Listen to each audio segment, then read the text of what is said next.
This is KCRA 3 Reports in high definition, where the news comes first. Good morning. You're looking live at the start of the California International Marathon, the 27th annual event. Starting this morning in Folsom, California, you're looking at the wheelchair athletes lined up at the front start. And these are the hand crank athletes just getting going. They are the very first athletes to start the California International Marathon. And a tough course for them at about 1 mile. They've got a hairpin turn that they've already been warned about. And now you're seeing the runners lined up. About 8,500 runners this morning here in Folsom, California. The big challenge for them right now, I have to tell you, is staying warm. It is not even 40 degrees out here.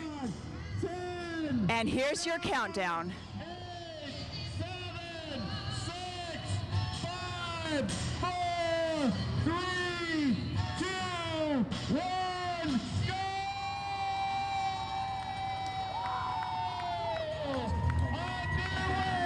Underway! 27th annual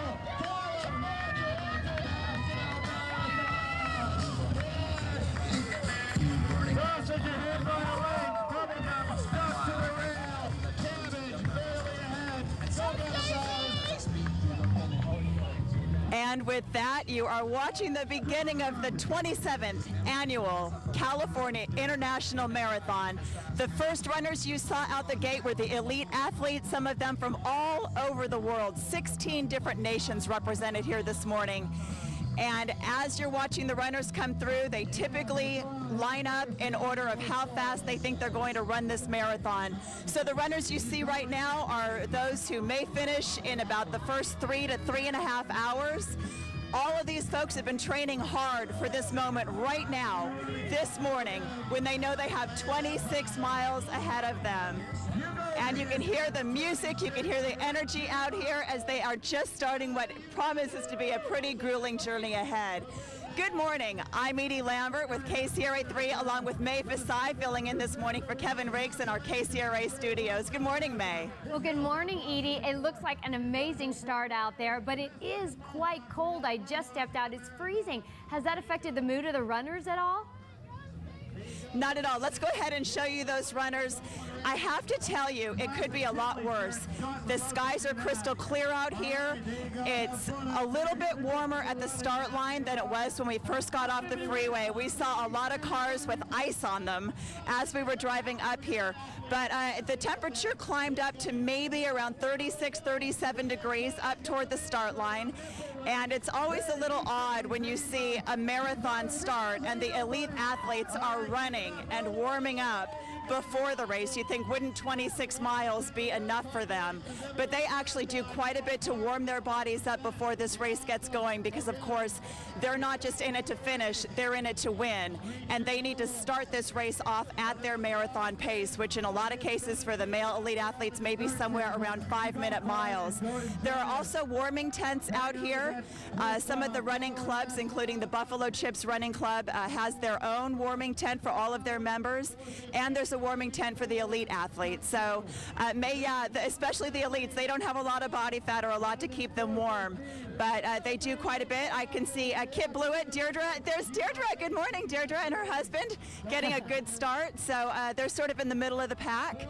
And I know Deirdre's done many marathons before, and she is an Iron Woman athlete. So she's been training hard for this, and we look forward to seeing how she does. But it was nice to see her getting going this morning.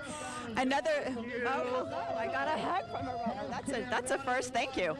Another celebrity of sorts is Andy Baldwin. He was the Bachelor from season 10, and a lot of women, good to see you guys, a lot of women were sort of excited to have him as part of the field and maybe someone to chase as they're doing their 26 miles, whatever gets you through the course. What I'm also seeing right now are the pace setters. So the runners that you see right now are hoping to finish this marathon in about 4 hours and 15 minutes. And I have to tell you, that's a pretty average time. About half of the runners this morning will finish this marathon in a little bit over 4 hours. Most of them between 4 and 5 hours. That's the majority. So again, 8,500 runners here in Folsom this morning. That counts 7,500 marathoners and another 1,000 runners who are part of relay teams. Then you'll have about 1,000 runners at each relay station. And they'll be waiting to go ahead and take the handoff from their team. So when you add it all up, you've got about 11,500 runners out here this morning and another couple thousand kids out at the Capitol for a marathon run. All right, Edie, well, you've run races. Go ahead, Edie. Yeah, baby. Well, we wanted to show you a course map. So you're seeing obviously the very beginning, and we're here in Folsom. And from here, again, it is a 26-mile route, and a lot of it is so beautiful. This course takes these runners through Orangevale and some rolling hills right at the beginning along Oak Avenue. I'm told that a lot of homeowners in that area will come down to the end of their driveways and run at the wave at the runners and cheer them on as they go. They'll then drop south through Citrus Heights into Old Fair Oaks. I think you've got a star on your map at Old Fair Oaks. That's where a lot of spectators gather. A very, very joyful occasion there. It's fun for the runners. They get a lot of inspiration. Apparently you're not still looking at the course map, but I can tell you then it heads west through other relay stations, through Sacramento, and eventually ends up at the state capitol. Now, there is a net drop in elevation of about 300 feet. That does not mean it's all downhill. There are rolling hills, and I think some of the runners are a little bit surprised if they run this course for the very first time to see that there indeed are some uphills. It can be a little bit of a challenge, but because overall there's a net drop, this is considered one of the faster courses in the nation, and that's one of the reasons that it's also one of the fastest growing marathons in the nation. They sold out for this marathon 5 weeks before today. Wow. That's the level of interest in the people wanting to come out here and be part of this. So, didn't take too long. And cleared out. Frank, it cleared out quickly.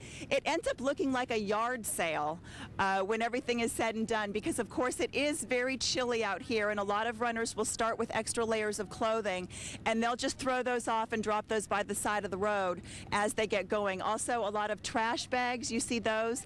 Those are used as sort of makeshift jackets. And in case anybody's wondering where all the clothing goes, my understanding is a lot of the clothing will get scooped up by volunteers and taken to homeless shelters. So it does end up being put to good use for other people who also may need some help staying warm in the cold weather. Yeah, we end up seeing a lot of mittens and gloves out there because the fingertips especially get really cold. I know I've seen a lot of that. And those bags, they work really well in keeping them warm. Yeah, they really do. And again, it's so disposable. Runners don't want to have to carry something for 26 miles all the way from Folsom to the state capitol. So anything that they can just dispose of, they're happy to do. So May, we are going to head out ourselves. We're heading right now to the 13-mile mark, which is the halfway point in the marathon. That's at Manzanita and Fair Oaks. So we're going to head out there. We'll check back with you hopefully in about 45 minutes. All right, Edie, thank you so much. We look forward to that.